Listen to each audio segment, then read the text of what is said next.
Alors bonjour, bonsoir, bienvenue tout le monde, bienvenue dans cette nouvelle vidéo. Je vous propose ce soir une capsule sur le thème de la séparation dans les duos qui vivent cette séparation en étant sous le même toit, donc en continuant à vivre, à cohabiter avec leur autre. Voilà, je ferai une deuxième partie de vidéo ou une deuxième capsule, je ne sais pas encore, ça va dépendre de la longueur de la capsule et enfin, voilà, de l'inspiration, on va dire. Je ferai une deuxième capsule pour les personnes qui vivent cette séparation en restant quand même en contact rapproché. Alors, par exemple, les personnes qui collaborent ensemble dans leur travail et donc qui sont amenées à se voir tous les jours. Voilà, pour voir un petit peu ce que veulent bien me dire mes cartes, ma guidance, mes guides, ce que veut bien me transmettre comme information sur ce sujet-là, pour ces duos-là. En tout cas, là, je vais démarrer. Donc, comme d'habitude, vous retrouverez les timings en barre d'infos si c'est pertinent que je vous en transmette. Et mon contact aussi, si vous souhaitez prendre contact avec moi pour une question particulière, une guidance personnalisée, eh bien, vous avez tout ce qu'il vous faut en barre d'infos, le lien vers mon site internet sur lequel bah, vous avez mon contact. Voilà, donc on va démarrer. Alors, je vais faire une guidance, enfin, le tirage, je vais l'orienter énergie du duo yin et yang. Et je pense que dans les deux parties, j'aurai des informations pour les polarités conscientes et inconscientes. Mais je me focalise sur le yin et le yang. Le yang. D'accord, le duo, ok. Yang. Merci. Et le duo, ok. Merci. Au niveau de ce qui se travaille, de ce qui est travaillé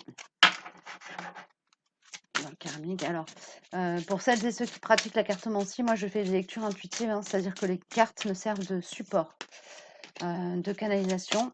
Je prends les messages qui me résonnent, que j'entends aussi, et les ressentis qu'on m'envoie au moment où je vois les cartes.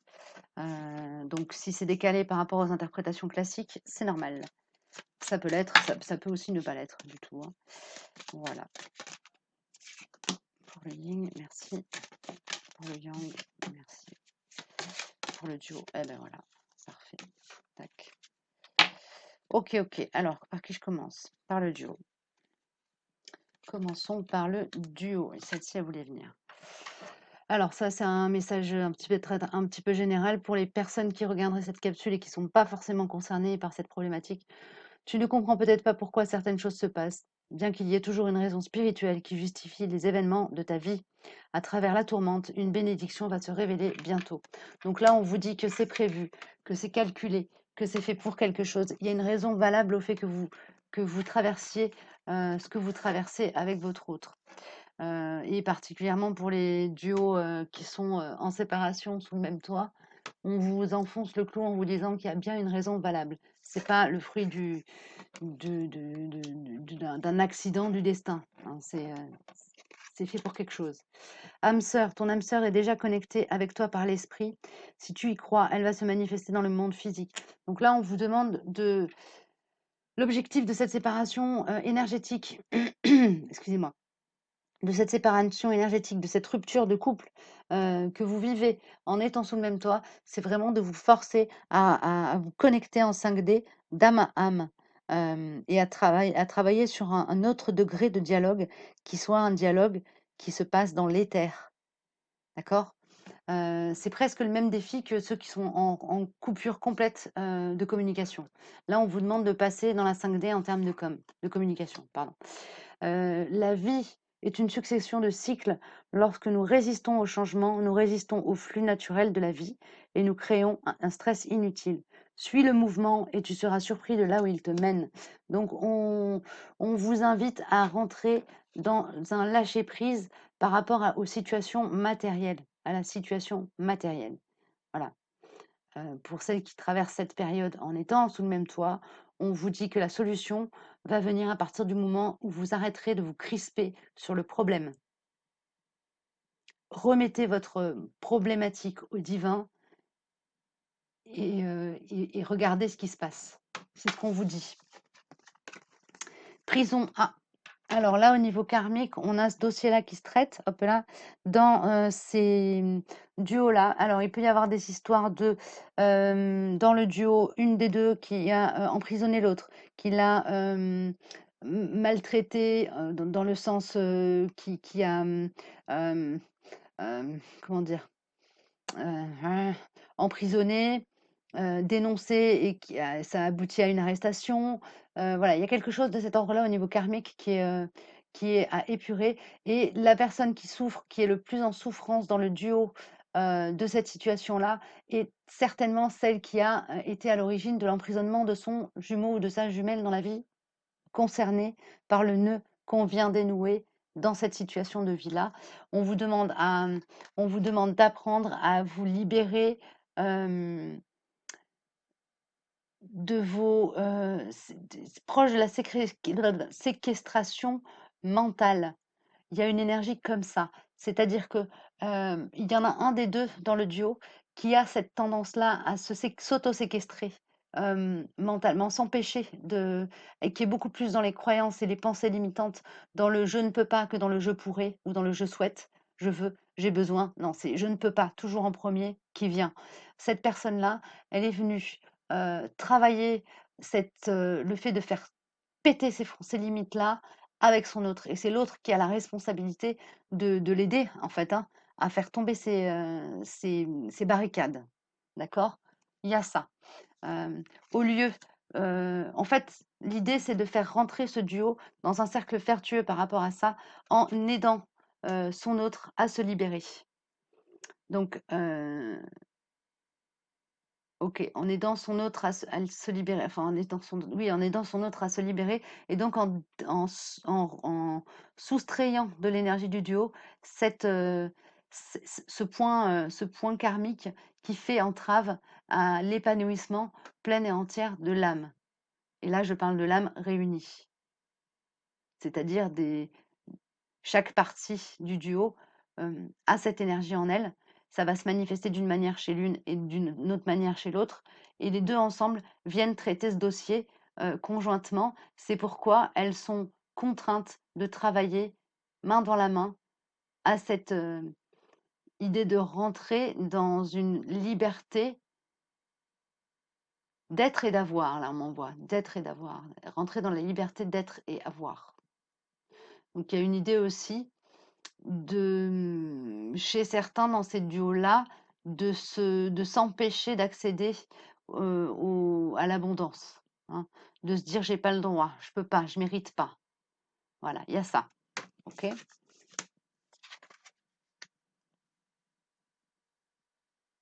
Oui, il y a une idée vraiment d'automutilation, hein. Il y en a un des 2 dans ces duos-là qui est vraiment dans l'automutilation, dans le corps de souffrance et l'autre qui est complètement perché dans sa tête. Donc il y a une idée de rééquilibrer la donne, hem l'élévation vibratoire se fait de manière assez brutale chez l'une des deux. Il y en a une qui monte très très haut par rapport à l'autre, tout de suite, dès le départ. Et son travail, ça va être de rester en haut et de tendre sa main vers celui qui est en bas pour l'aider à monter. Alors attention, euh, aider à monter, ça peut être aussi mettre la personne face à ses responsabilités, hein. C'est pas être dans le complexe du sauveur du tout, hein.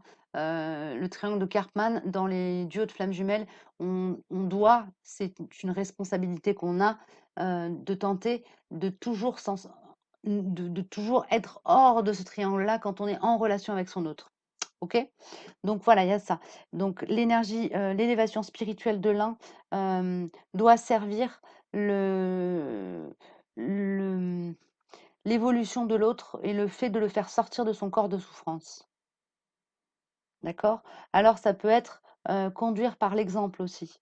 Montrer à l'autre: «Bah, écoute, toi, si tu as envie de te rouler par terre et de pleurer en te disant que tu es malheureux ou malheureuse, eh bien, libre à toi. Moi, j'ai choisi de m'élever». J'ai choisi le bonheur, j'ai choisi de fabriquer mon bonheur et voilà, il y a cette idée-là, hein, de travailler ce dossier-là en duo, dans la matière. Ensuite, du côté de la polarité yin, ouais, il y a vraiment une très, très forte connexion au divin qui est là, qui porte, qui supporte, qui inspire la polarité yin et qui la nourrit d'amour pour elle-même. C'est vraiment elle qui est branchée à l'énergie d'amour universel, d'amour inconditionnel et qui a le rôle dans ce duo-là d'injecter cette énergie-là dans le duo. Alors, il ne s'agit pas de se vider de son énergie pour remplir un vase percé, il s'agit de vraiment trouver le chemin, trouver la voie d'accès à cette source d'amour et cette énergie, et être capable d'être en connexion permanente avec cette source d'énergie qui est sans fin, pour pouvoir la réinjecter dans le duo et du coup soulever, élever son autre. Ok. Trahison des idées. Ce qu'elle porte en elle, cette polarité yin-là, particulièrement, c'est le fait de ne pas s'être respectée, heu, que ce soit dans d'autres vies ou dans celle-ci. C'est quelque chose qui a pu revenir dans cette vie-là, de ne pas avoir respecté ses valeurs, hem et donc sa responsabilité, c'est de se réaligner en fait, hein, de se réaligner à elle. À partir du moment où il y a un réalignement à elle-même, qu'elle est capable de cerner, de voir, de comprendre qu'est-ce qui correspond à ses valeurs intrinsèques profondes, aux besoins de son âme et de son cœur, à rentrer dans, voilà, à faire ce qu'il faut pour bien nourrir son âme en étant dans une attitude, dans une parole, dans un faire aligné aux besoins de son âme, à ce moment-là, il y a cette connexion à l'énergie universelle, à l'énergie d'amour inconditionnel et infini qui peut se faire. Ce chemin d'accès, cette voie d'accès, une fois qu'elle est ouverte, la polarité yin a cette capacité à réinjecter l'amour dans le duo à partir de son alignement. Et ouais, c'est vraiment la, l'éclaireur du duo, celle ou celui qui va arriver, qui a pour mission d'arriver à l'unité, à l'unicité, à la complétude et de montrer ce que c'est à son autre pour l'inspirer et lui donner envie de la rejoindre ou de le rejoindre. Unité, à travers chaque personne, tu trouves les pièces manquantes à ton unité. Donc il y a une idée aussi d'être, comment dire ça, médiateur dans le duo. Ça peut être aussi, ça peut se jouer aussi dans des familles où justement la polarité yin va être la polarité des deux qui va aider chaque personne de la famille à trouver sa place dans sa vie personnelle, pas dans la vie du yin, hein, évidemment. Hein, conduire, éclairer, montrer. Il y a une idée de comme ça d'être le guide de la famille. Donc ça, c'est réservé au yin, a priori. Hein. Du côté des yang, l'acceptation est la clé de la paix intérieure. Parfois, nous devons accepter les choses telles qu'elles sont. Il n'y a aucun intérêt à essayer de changer ce qui est hors de notre contrôle. Donc là, le yang, lui, il est vraiment appelé à lâcher, à se lâcher la grappe, lâcher le contrôle, et particulièrement les crispations sur tout ce qui touche au matériel. C'est ce qu'on m'envoie. Ensuite,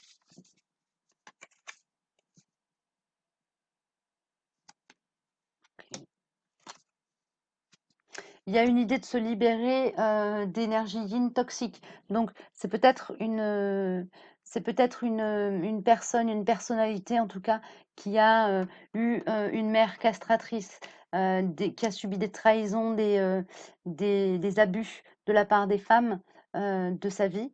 Et il y a une libération de toutes ces énergies sombres, noires et de ce sentiment en fait, de tout ce qui fait que le yang rentre dans le contrôle par peur d'être contrôlé, dominé, dans le duo. Ok. Bon. Et création personnelle. Voilà. Donc, l'objectif de tout ça, c'est de conduire la polarité yang à rentrer, voilà, à se reconnecter avec son enfant intérieur pour pouvoir aller puiser dans son âme, dans sa richesse intérieure, la ressource pour manifester dans le monde ce qu'il voudrait y voir exister. il y a ça. Et donc, il y a vraiment un travail en miroir qui se fait du côté du yin et du yang. Le yin euh, a, a- a vraiment comme, comme rôle de rentrer dans son unité, dans le respect d'elle-même. Et le yang, en voyant ça se manifester, euh, trouve ça merveilleux et lumineux et commence à rentrer à poser un regard sur son enfant intérieur en se disant, mais c'est peut-être là en fait que la solution se trouve pour mon équilibre. Voilà, il y a cette idée-là qui prédomine dans ces duos aussi. Je vais prendre une ou deux cartes de mon oracle pour avoir des indications supplémentaires. Oui, ça fait beaucoup. D'accord.